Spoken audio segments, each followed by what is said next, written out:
અમદાવાદ શહેર પોલીસ દ્વારા ગુનેગારોના ગઢમાં આ મોટું ઓપરેશન હાથ ધરાયું હતું.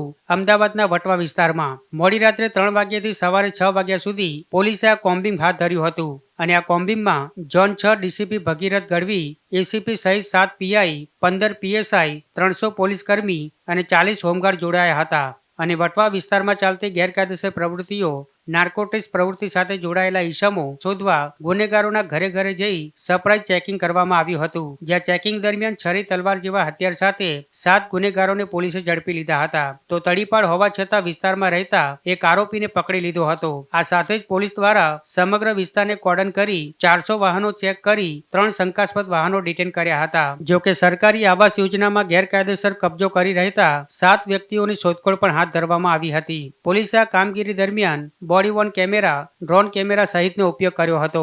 ત્યારે ગુનેગારો સામે પોલીસની આ કાર્યવાહીથી ગુનેગારોમાં ભયનો માહોલ જોવા મળ્યો હતો.